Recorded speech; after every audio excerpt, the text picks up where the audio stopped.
Spokesperson for the Israeli Prime Minister's office, Tal Heinrich, joins me. Good evening. And can we first tell me, how is the Prime Minister? I know he had surgery, and that was a little bit of a surprise to us, maybe not to Israel, maybe it was planned, but how is he? He's doing well, Greta. He'll be discharged from the hospital tomorrow, following the recommendations of the doctors. He is already back in his daily routine, conducting consultations, discussions, but he'll be discharged tomorrow. All right. Now that strike in Syria that took out the Iranian general, was that an Israeli airstrike? I've seen these reports. There is no comment on that from our end.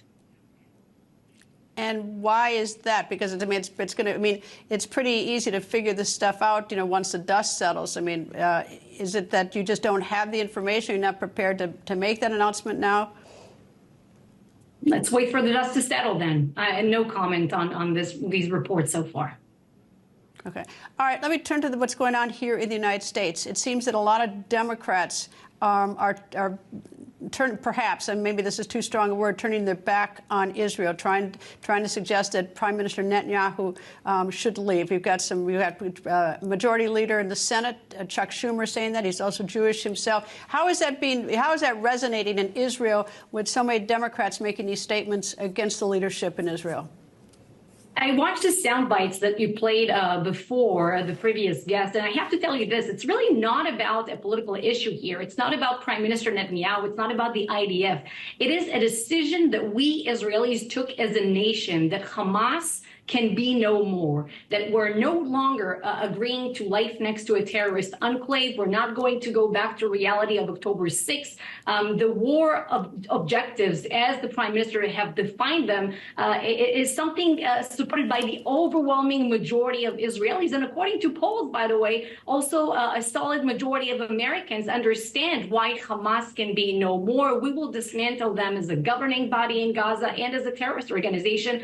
For that, by the way, we have to go into Rafah.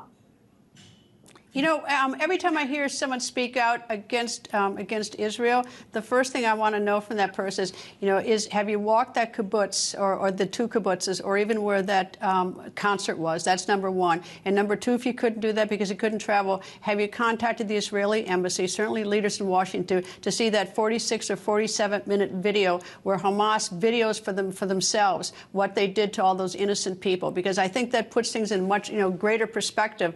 And it's very hard when you hear words like people, humanitarian thing, and people are dying. It's very difficult. But I think you need to have the whole picture. And I don't know if you feel the same way. I imagine you do. I do. I think it's unbelievable that at this point, almost 6 months after October 7th, and people somehow dare to forget how we got to where we are, why Israel is acting in Gaza right now. And also, there's so many lies and Hamas propaganda spiraling the web. I also see it on repeated by different media outlets. And this is exactly what Hamas wants some people out there to do, to apply pressure on Israel for their vile actions in order to live another day and carry out another October 7th massacre. So people out there have to understand that when they apply the pressure on Israel, instead of on Hamas, instead of calling on Hamas to surrender, to release the hostages, they are giving Hamas a lifeline. Is Israel blocking humanitarian relief into Gaza? Not at all. On the contrary, you know that since October 7th, we place no limits on the amount of food, medical supplies, water that can enter the Gaza Strip. We have excess capacity to inspect those trucks coming into the border. And in fact, there are more food trucks coming into Gaza daily now than before the war started. More than 250,000 tons of food, that's what we facilitated, entered the Gaza Strip since October 7th.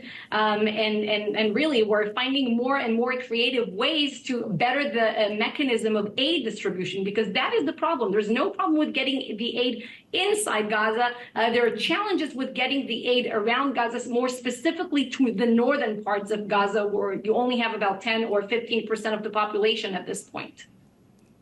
Tal Heinrich, thank you very much for joining me, and I hope you come back. Thank you, Greta.